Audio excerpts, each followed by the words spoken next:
Plus point tutorial YouTube চেনেলটিলৈ সকলোকে স্বাগতম। আজি আমি পঢ়িম দশম শ্ৰেণীৰ সমান্তৰ প্ৰগতি অনুশীলনী 7.2 ইতিমধ্যে কেইটামান প্ৰব্লেম আমি আগত কৰিছোঁ। আজি আমি 3 নম্বৰৰ পৰা আৰম্ভ কৰিম। 3 নম্বৰত দিয়া আছে সমান্তৰ প্ৰগতি কেইটামান দিয়া আছে, তাৰ কিছুমান মাজৰ প্ৰগতি কেইটামান পদ দিয়া হোৱা নাই। আমি সেই পদকেইটা আমি বিচাৰি উলিয়াব লাগিব। যোনটো আমি আগত আমি ফৰ্মুলা পাইছিলোঁ যে সমান্তৰ প্ৰগতি যিকোনো এটা পদ তাৰ এটা আমি কেনেকৈ উলিয়াম যে an সমান an সমান a plus n minus 1 into d। এই ফৰ্মুলাটো আমি পাইছিলোঁ। এইটো ব্যৱহাৰ কৰি আমি কি কৰিব লাগিব, যেটা পদ দিয়া হোৱা নাই সেইটা আমি উলিয়াব লাগিব। প্ৰথমটো প্ৰশ্নটো কি দিয়া আছে ইয়াতে, প্ৰথমটো দিয়া আছে এই সমান্তৰ প্ৰগতিটো তিনিটা পদ আছে। প্ৰথমটো 2 দিয়া আছে, মাজৰ পদটো নাই। মাজৰ পদ এইটো যদি আমি উলিয়াবলগীয়া হয় তেতিয়াহ'লে আমাক কি লাগিব, a লাগিব। এইটো আমাৰ দিয়া আছে। n টো আমি জানো 2 নম্বৰ পদ, n টো আমাৰ তাত আছে, কিন্তু আমি d টো আমি নাজানো।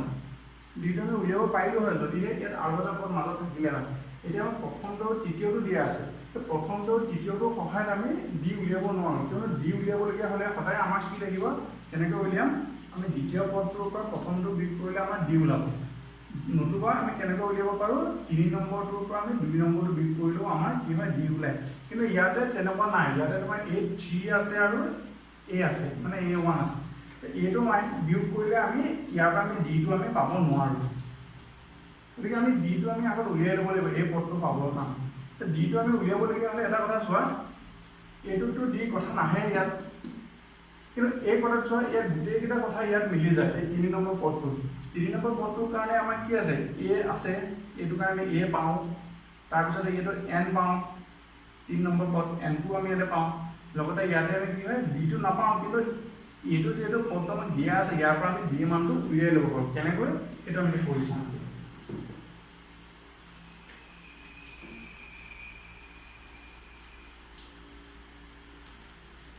আমি এনেকৈ পাতিম, 26 টো হ'ল আমাৰ 3 নম্বৰ a3। এতিয়া আমাৰ ফৰ্মুলা মতে কি হ'ব লাগে, a plus n minus 1 into d। ইয়াতে চোৱা a3 মানে কিমান আছে পদটো 26 ইকুৱেল a মানে কিমান 2 প্লাস n মানে কিমান আছে 3 নম্বৰ পদ, গতিকে আমি 3 পাতিম মাইনাস 1। d টো কিমান নাজানো, d টো আমি উলিয়াবৰ কাৰণে আমি এইটো কৰিছোঁ, গতিকে আমি ইয়াতে d টো আমি d বুলিয়ে পাতিছোঁ। 26 equal 2 plus 2d। Twice d টো আমি একেফালে ৰাখিছোঁ বুলি ধৰি ল'ম, একেফালে ৰাখিলোঁ ইয়াক, মানে একেফালে ৰাখিছোঁ কিন্তু চিন একে আছে। এতিয়া 2 টো আমি এইফালে আনিলোঁ, মানে 26 ৰ ওচৰলৈ আনিলোঁ। কি হ'ব এতিয়া 26 মাইনাস 2। টুৱাইচ d ইকুৱেল কিমান হ'ব আমাৰ 24। গতিকে আমাৰ কিমান হ'ব, d কিমান হ'ব বাৰু, আমি একেবাৰে পাতি দিওঁ, কিমান হ'ব 24 ডিভাইডেড বাই 2 কিমান হ'ব 12। d মানটো আমি পাই গ'লো। d মানটো যেতিয়া আমি পালোঁ, এতিয়া আমি আমাৰ যোনটো দ্বিতীয় পদটো উলিয়াব লাগে এইটো আমি উলিয়াব পাৰিম। কেনেকৈ উলিয়াম, a2, 2 নম্বৰ পদ যিহেতু সেইকাৰণে আমি a2 বুলি পাতিম। a2 ইকুৱেল কিমান পাতিম, a plus n minus 1 into d। এইটো কিন্তু প্ৰতিবাৰে পাতি থাকিব নালাগে, তোমালোকে নিজে পাৰিবা, কেনেকৈ মুখতে কৰিব পাৰি। a মানে আমাৰ কিমান 2 হ'ল, n মাইনাস 1 n কিমান 2 হ'ব, গতিকে 2 মাইনাস 1 2 পৰা গ'লে কিমান হ'ব 1, একেবাৰে পাতিম এইটো। আৰু d আমাৰ কিমান 12, কাটি দিয়া 2 এ 12 কিমান হ'ব 14। এই আমাৰ খালী ঠাইখিনি আমাৰ কিমান হ'ব তেতিয়াহ'লে 14। এইটো হৈ গ'ল। এতিয়া আমি ইয়াৰ পিছলৈ যাম। আৰু যিহেতু গোটেইবোৰ প্ৰশ্ন সমাধান কৰিব হ'লে আমাৰ ভিডিঅ'টো বহুত দীঘলৈ যাব, সেইকাৰণে আমি নিৰ্বাচিত কেইটামান মাত্ৰ আমি কৰি দেখিম। যদি তোমালোকৰ যদি কিবা প্ৰশ্নত অসুবিধা থাকে তোমালোকে কমেণ্ট কৰিবা, কমেণ্টত আমি সেইটো পিছত আমি কৰিবলৈ চেষ্টা কৰিম। ইয়াতে 3 নম্বৰ যোনটো চোৱা তাত এটা ভগ্নাংশ আছে, আৰু ভগ্নাংশ দেখিলে সাধাৰণতে বহুতে ভয় খাই যায়। গতিকে আমি কি কৰিম, এই ভগ্নাংশ দেখাটো আমি কৰি চাম কেনেকৈ ল'ব। আৰু যোনটো 2 নম্বৰ আছে সেইটো একেবাৰে সহজ, তোমালোকে কৰি উলিয়াব পাৰিবা।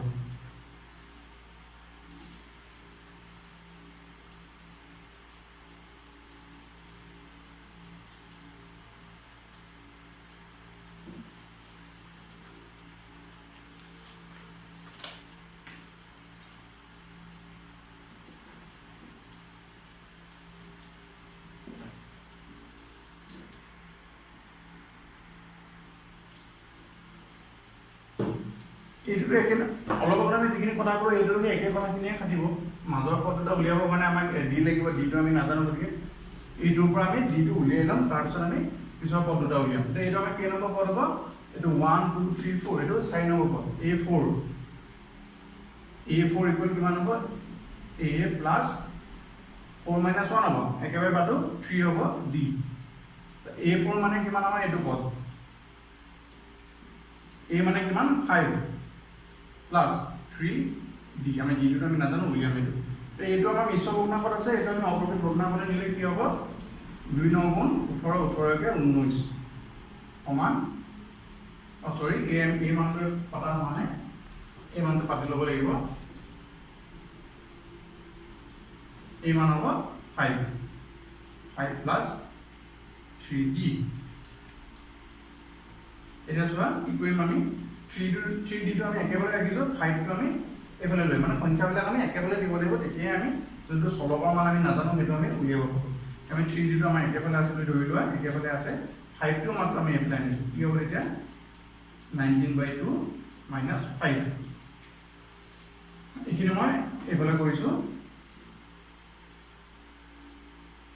যে আমাৰ এৰিয়া 2 আছে ইয়াত লগ ইয়াত কিমান আছে একো নাই মানে 1 আছে গতিকে 2 আৰু 1 ৰ লগাব হ'ব 2 ইয়াত কিমান হ'ব 19 বিয়োগ কিমান হ'ব 5 দুগুণ 10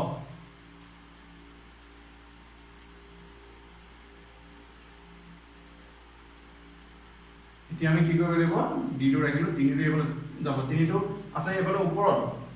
পূৰণ হয় এফালে কোনো হৰণ হ'ব মানে কি হ'ব যে তলত যাব 2 পূৰণ 3 ওপৰতে 9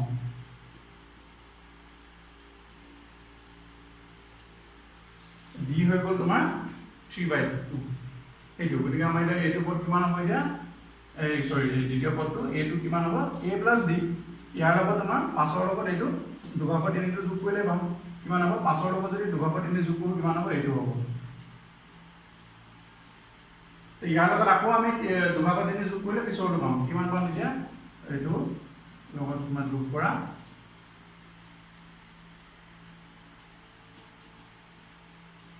তোমালোকে ভিডিওটো পজ কৰি এইবিলাক লিখি লবা বহি তাৰ পিছৰখিনি আকৌ যেতিয়া লিখি হ'ব আকৌ প্লে কৰি পিছৰখিনি চাবা 2 5 গুণ 10 10 13 এইটো তোমাৰ 2 আৰু এবাৰে 3 এতিয়া আমাৰ 2 দিয়েটো একে গতিকে আমি 2 পাতিলো আৰু 13 তে আমি একেবাৰে পাতিব পাৰো বেছি দীঘল কৰি নাথাকো 13 দিনে কিমান হ'ব 16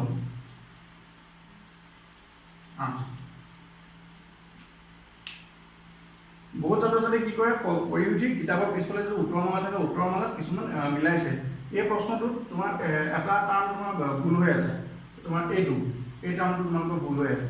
কিন্তু এইটো উত্তৰ ঠিকে আছে কিন্তু কিতাপৰ উত্তৰমালা যোনটো তোমালোকৰ এই দ্বিতীয় পদটো দিয়া আছে এই পদটো তোমালোকে যদি d টো যোগ কৰিছ তেতিয়া কিমান হ'ব তোমালোকৰ 9 ওলায় কিন্তু 9 টো নহয় কিন্তু এইটো যোনটো উত্তৰ ওলাইছে এইটো শুদ্ধ ওলাইছে তোমালোকে নুবুজিবা যে আমাৰ উত্তৰত কিবা এটা আছে ইয়াত কৰোঁতে এইটো ভুল হ'ল এইটো ভুল হোৱা নাই তোমালোকে কিতাপৰ উত্তৰটো সেইটো মানে প্ৰিন্ট কৰোঁতে এইটো ভুল হ'ব পাৰে এতিয়া কিমান হ'ল এইটো আমাৰ 8 এতিয়া তোমালোকে যদি এইটো শুদ্ধ হৈছে না চাব বিচৰা তোমালোকে এইটো আখৰৰ লগত তোমাৰ যোনটো d আছে এইটো যোগ কৰি চোৱা এইটো তোমাৰ ওলাব কেনেকৈ ওলাব চোৱা ইয়াত মই কৈ দিছোঁ বা এইখিনিতে মই কৈ দিওঁ অংক এটা কৰিলে সদায় শুদ্ধ হৈছে নে সেইটো এবাৰ প্ৰমাণ কৰি চোৱাটো ভাল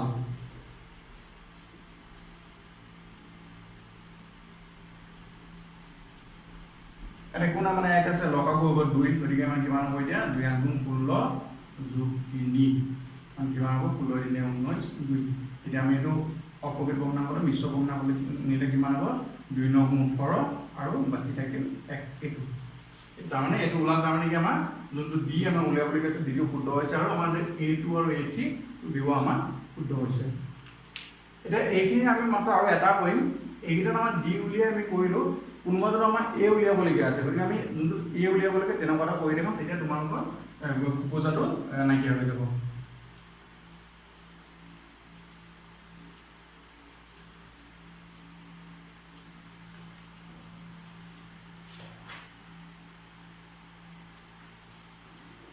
এই উলিয়াবলগীয়া 2 নম্বৰটোতে আছে 2 নম্বৰটো মই তোমালোকক কৰিব দিছিলো 2 নম্বৰটো মই কৰিয়ে দিওঁ